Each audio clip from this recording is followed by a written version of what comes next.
Greetings and welcome to the family.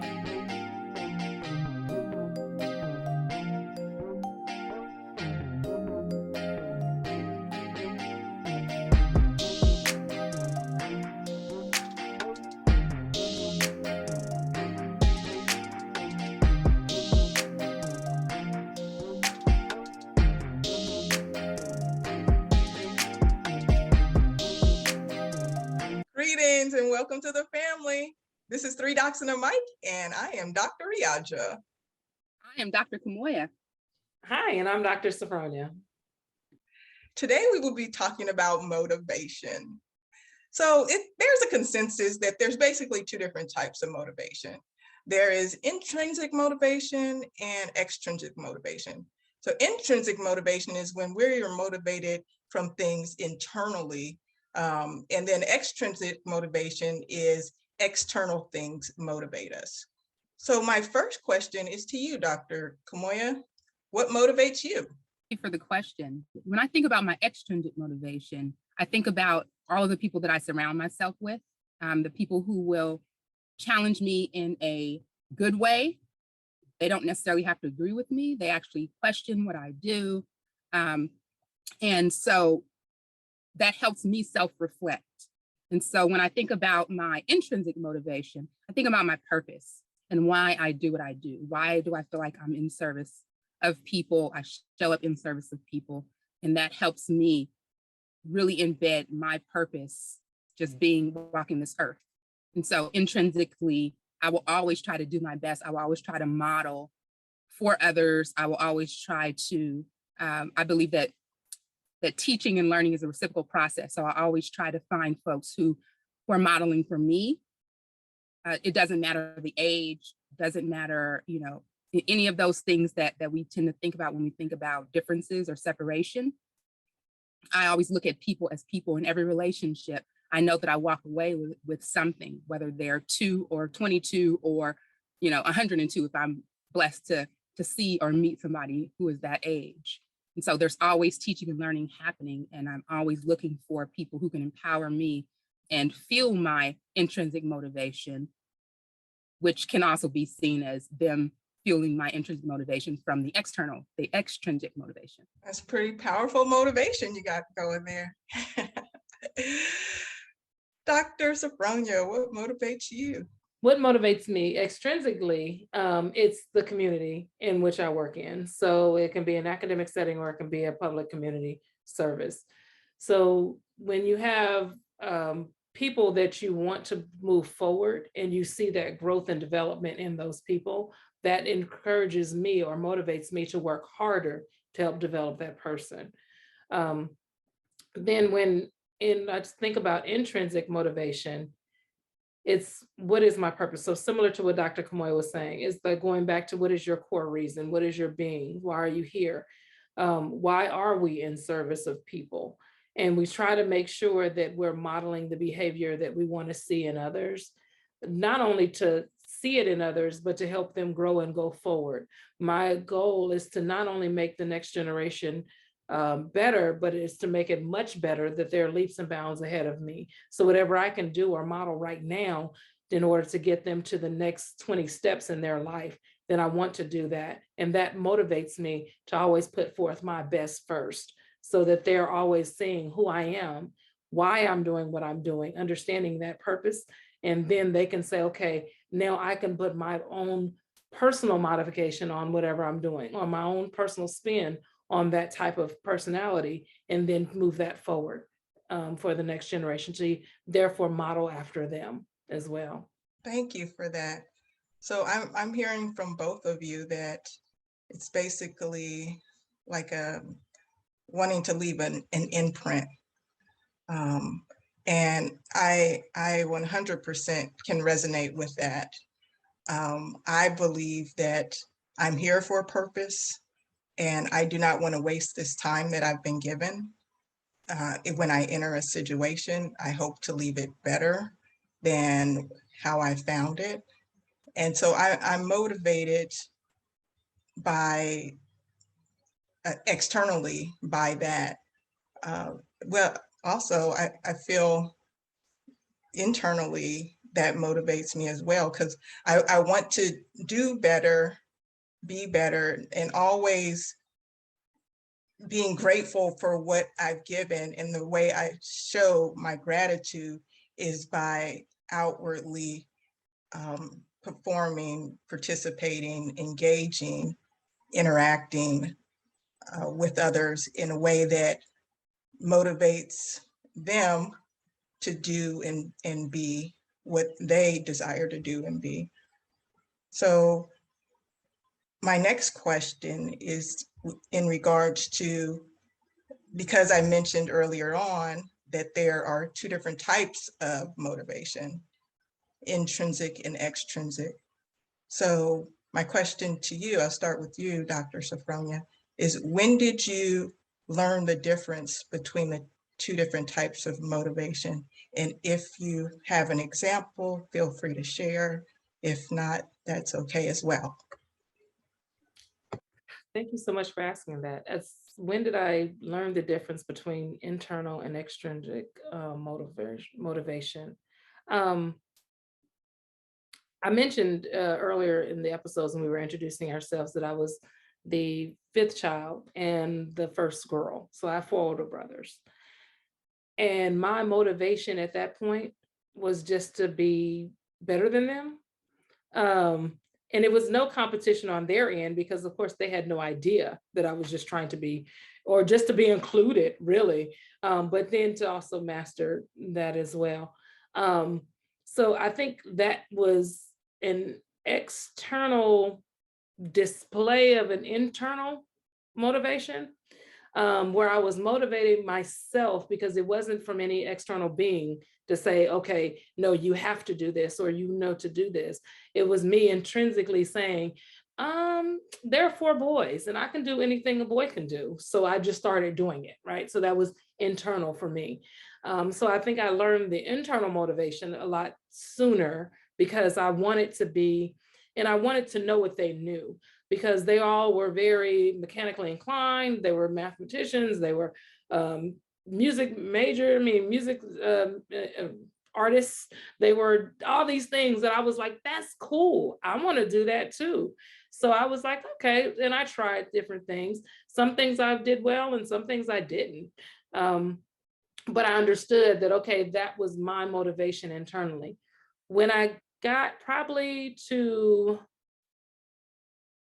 college, I would say probably undergraduate, because external motivation really didn't matter too much to me because I really didn't think about what others thought a lot at that time.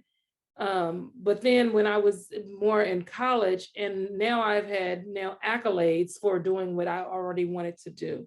So I was being recognized by the institution or by faculty members or by other students for like, you know, she's really good at this.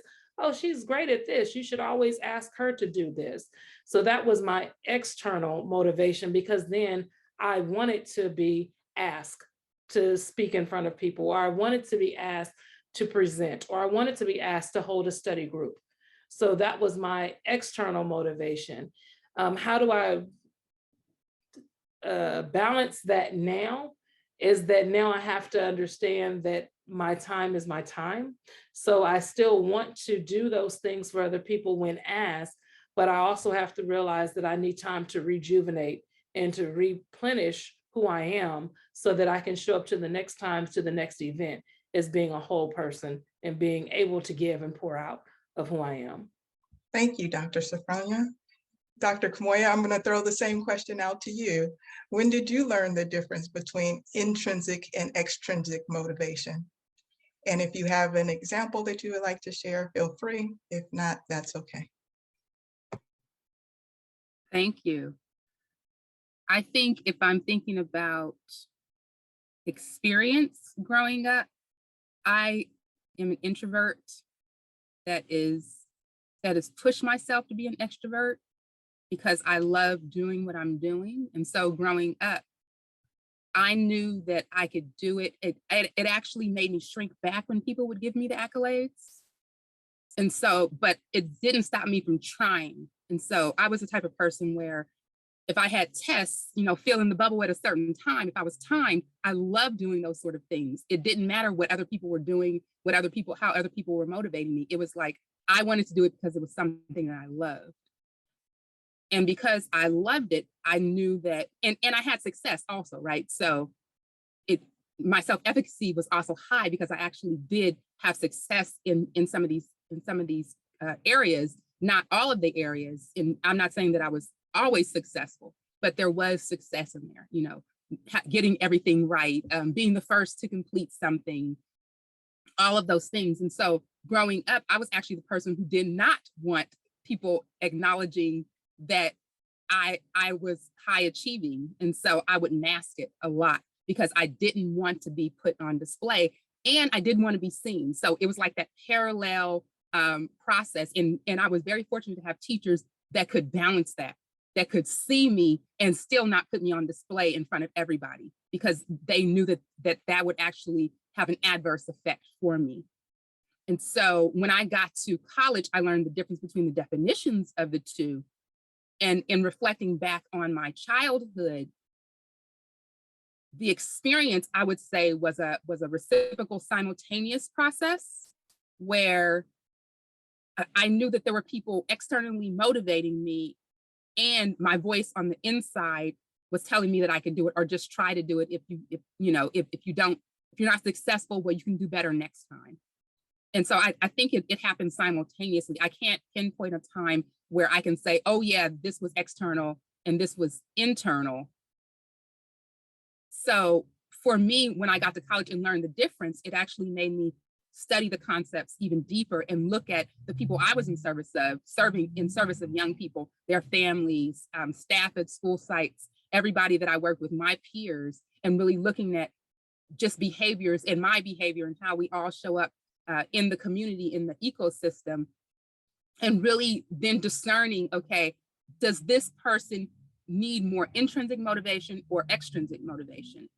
And I discern that through conversation with them, because I'm really, really hypersensitive to those who are, introverts, because often introverts are not seen the same way as extroverts. They're not praised the same way. They're not given the same opportunities. And me being that person who wanted to just fly under the radar, do not recognize me in any way, do not call me out in front of my peers. No, I do not want to present. I do not want to do any of that stuff. And I still want to be a part of the community. I still want you to see me. I still want you to have a conversation with me. And so when I started working with young people and families, and like I said, staff and everybody just within the community, since I was hypersensitive to that's how I actually moved. I took their cues. I was in intentional conversation with them and took their cues. And so when I started training and coaching, I had a wonderful mentor that saw me in a way, and she would challenge me in a very, very loving way to actually push me outside of that box. I'm still an introvert. I own that. And now I show up differently. And now I know how to use that behavior in a different way. And so when I train, people would never guess that I'm an introvert. And when I first started doing it, it actually gave me severe headaches because I was pushing myself. I was pushing into another part of me. It's still all a part of me, but it was a part of me that really wasn't in the forefront that much. And so I had to learn how to really balance out those two things and make that part that was kind of in the background move a little forward, and the part that was in the foreground move a little backwards. And so now I think I found my perfect imbalance. And yet I'm still breathing, I'm still learning, I'm still, an individual. And with all of those things, I know that I will always be a lifelong student as well. And so just learning the difference, learning the balance, being in conversation with others is really where I'm more tuned to what's going on and how can I be in service of others as well as myself. Thank you so much for that. So I can, again, relate to both of you and what you said. And I really like one thing you mentioned, Dr. Kamoya, about like the different parts of you, and some are in the foreground, some are in the background. And I see how that for myself, it depends on the situation. I thought that I was intrinsically motivated to do most things in my life.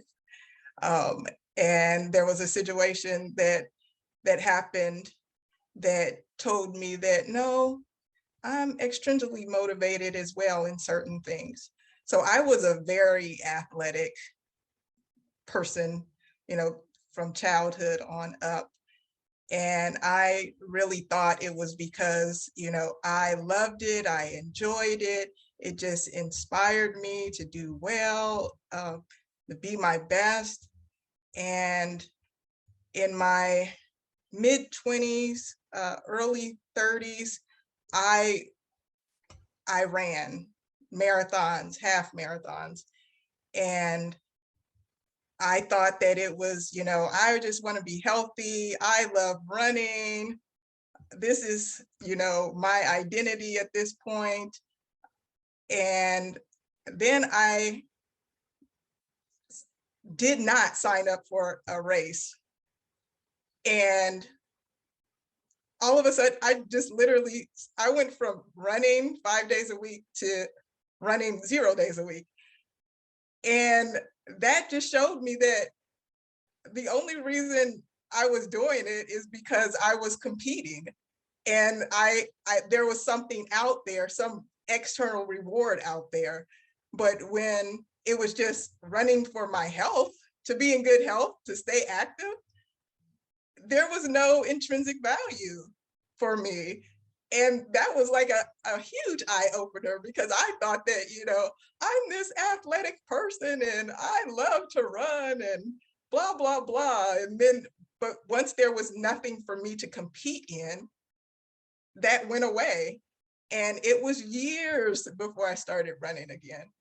So that's just an example of how I thought, one thing was motivating me intrinsically, but really there was this extrinsic drive that was pushing me, even though it was a good thing, but I didn't have that internal desire to do it without some external reward. So another great conversation, ladies. Thank you for your time and for sharing your stories. Thank you, everyone, for joining the family. And remember to proceed in power.